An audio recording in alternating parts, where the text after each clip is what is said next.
Olá, aqui é a segunda parte, né, da nossa discussão sobre legislação da educação. A gente vai pular direto para a nossa Constituição atual. A gente já falou das outras 6 constituições e agora a gente vai falar da nossa atual, né, a Constituição Cidadã, né. Nela tem a previsão de educação como direito de todos e dever do Estado e da família. Olha que interessante, né? Em igualdade de condições, né, para o acesso e permanência na escola. Então, não é só uma preocupação de acesso, mas também de permanência, né? Com atendimento educacional especializado, inclusive aos portadores de deficiência, né? Atendimento em creche também, né? E a questão das escolas privadas muda. Lembra que a gente tinha visto que as escolas privadas na ditadura militar podiam receber recursos públicos? Agora não pode mais, apenas e tão somente se essas escolas privadas se comprometerem a serem sem fins lucrativos. Ou seja, investirem todo esse seu lucro, né, que não vai mais ser lucro, vai ser sim essa receita, né, que vai ser reaplicada na própria educação, né?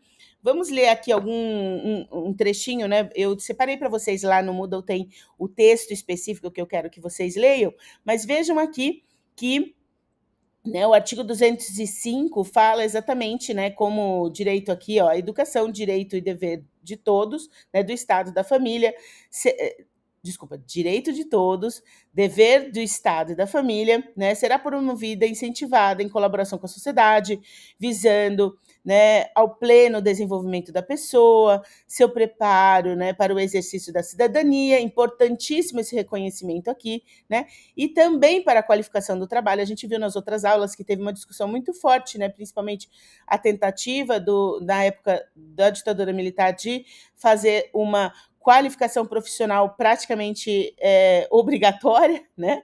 E e o negligenciamento do ensino propedêutico, e aqui volta então essa questão aqui, né, como possibilidade, mas não obrigatoriedade.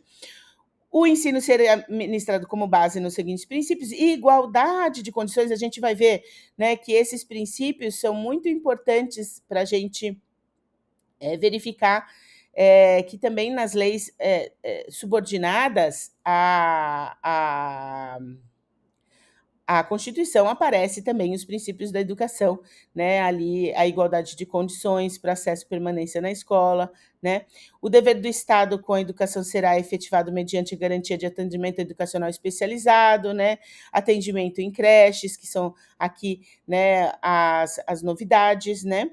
E com recursos próprios, né, que serão destinados à escola, como a gente viu, né? Então não pode ser com recurso público indo para a iniciativa privada, se for lucrativa. E agora especificamente sobre a lei, né, que está abaixo da Constituição e regula, né, das diretrizes e bases para a educação nacional, né? A nossa LDB, também chamada de Lei 9394 de 96, também chamada de LDBEN, né? LDBEN, né? Também chamada de Lei Darcy Ribeiro, né? Que foi o senador que propôs essa versão da lei que foi promulgada, né, depois, em 96. Por quê? Antes dela, tiveram outros, né, projetos de lei que acabaram não vingando no processo legislativo, que foi bastante conturbado, né, uma série de anos aí necessários até serem efetivamente conseguidos a aprovação, né, a promulgação.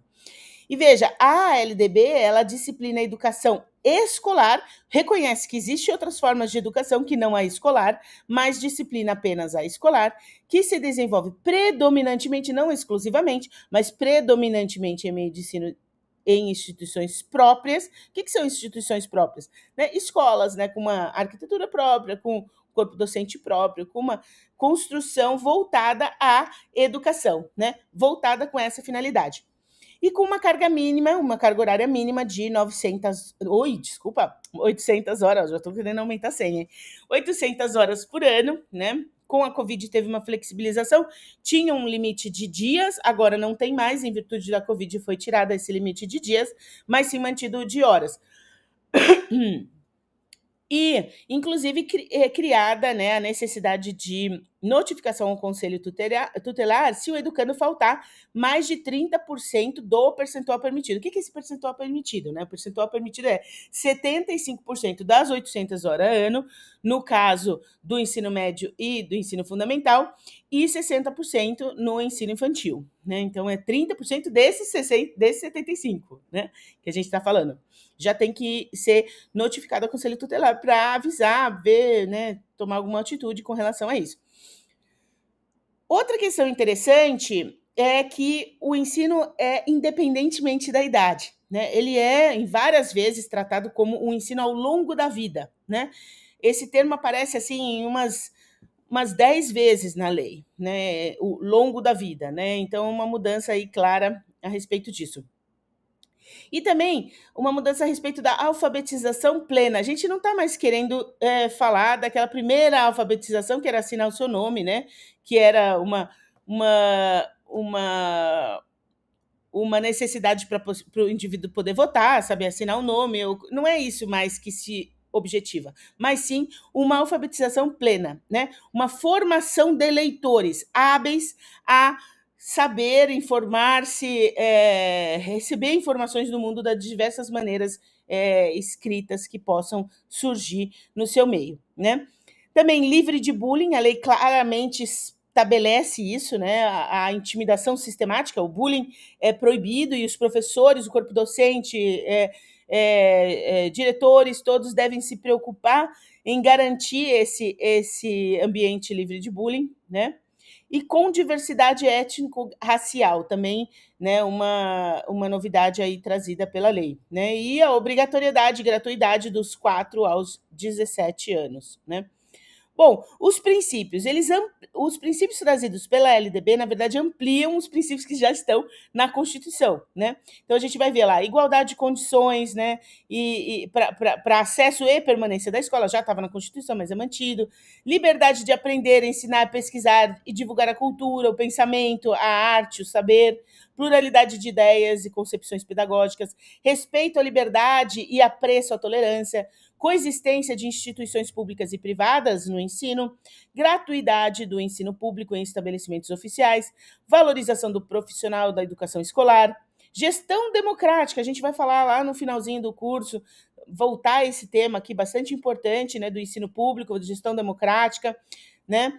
A garantia do padrão de qualidade, então não só quantidade, mas sim qualidade do ensino, valorização da experiência extraescolar, né, a vivência desse ser, né, educando fora da escola, né, as experiências já trazidas por ele, né, a centralidade nesse indivíduo, vinculação entre a escola, a educação escolar, o trabalho e as práticas sociais, né, a consideração a respeito da diversidade étnico-racial em que se insere aquela educação, garantia do direito à educação e aprendizagem, vejam bem, ao longo da vida, né? Então, independentemente da idade, e respeito à diversidade humana, linguística, né, com relação aos surdos. E veja, e a LDB faz a estrutura básica nossa, né, que a estrutura básica, a estrutura da educação que se divide em básica e superior. Essas são as duas divisões que a gente tem, né, a nossa estrutura da educação brasileira. E dentro da educação básica temos o ensino infantil, o fundamental e o médio, né? Então, o infantil se divide em creches de 0 a 3 anos e pré-escolas de 4 a 5 anos, gratuita, mas não obrigatória, né? E de competência dos municípios. O ensino fundamental, né? Então, até a 9ª série, né? Dos 6 aos 14 anos, né? Também prevista a educação de jovens e adultos, se esse indivíduo tiver mais de 15 anos de idade, e nesse caso será mais curtinho, não será todos esses anos, nesses 9 anos, mas sim 4 anos, uma modalidade mais acelerada, né? E também a educação especial. Essa educação especial, preferencialmente em ambiente compartilhado pelos demais alunos, né? Para promover essa diversidade, esse acesso, que é bastante importante, né? Não só para a pessoa que necessita dessa especialização, né, essa especialidade, mas também para os demais da sociedade que precisam conviver com com a diversidade, né? Então, bastante importante promover esse ambiente, né, de riqueza diverso, né? E o ensino médio, né, a terceira etapa, sendo responsabilidade dos estados, né, pode ser técnico e profissionalizante ou não, né? E a educação profissional e tecnológica sendo uma opção, né? Ou em tempo concomitante, né? O ensino propedêutico, ou seja, junto ao mesmo tempo, né? Um pouquinho mais longo, né? 3 anos, em vez de 3 anos, ou depois, né? Primeiro o propedêutico e depois o profissional tecnológico. Então, o educando sai com 2 diplomas, né? Pode até ser em 2 entidades, né? Uma para o ensino médio e outra para o diploma tecnológico, né? Ou na mesma instituição. Tem essas 3 possibilidades: de ser compartilhado ao mesmo tempo, ser separado na mesma instituição, ou separado em instituições diferentes, né? Prazo igual ou prazo um pouquinho maior, né? De 4 anos aí para esse profissional ser treinado aí nessa especificidade, né, que está previsto. Outra questão prevista na lei é a educação indígena, inclusive com a possibilidade de ensino bilíngue. Então, ensino bilíngue, né, para facilitar a inserção e a transmissão dos conhecimentos próprios, né, dos povos indígenas, né?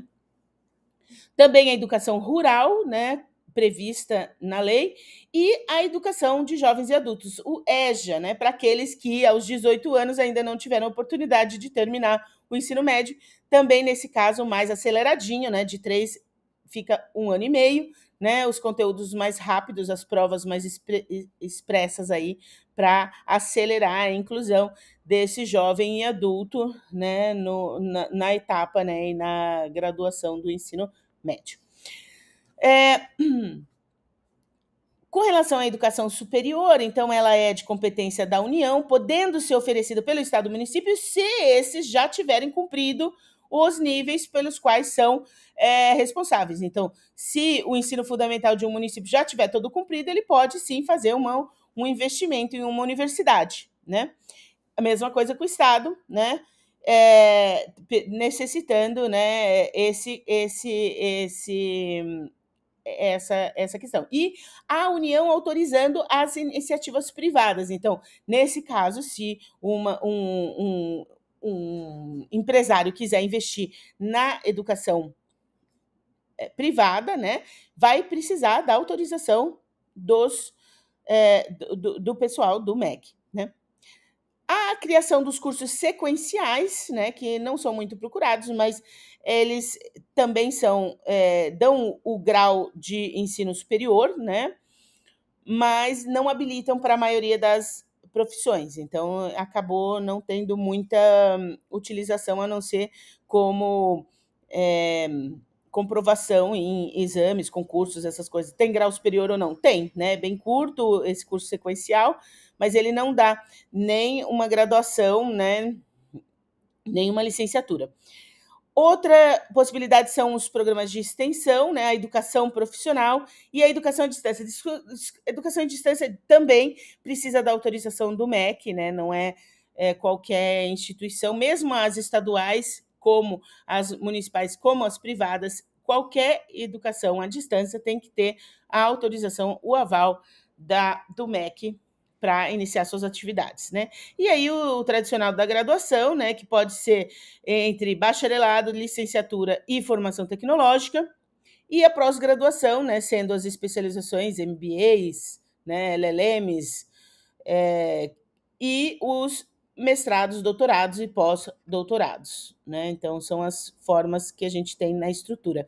E veja, as questões orçamentárias também surgem na lei, né? Então, limitando pelo menos 18% do orçamento da União ter de ser destinado, né, vinculado à educação, e os estados e municípios e Distrito Federal, 25%, né?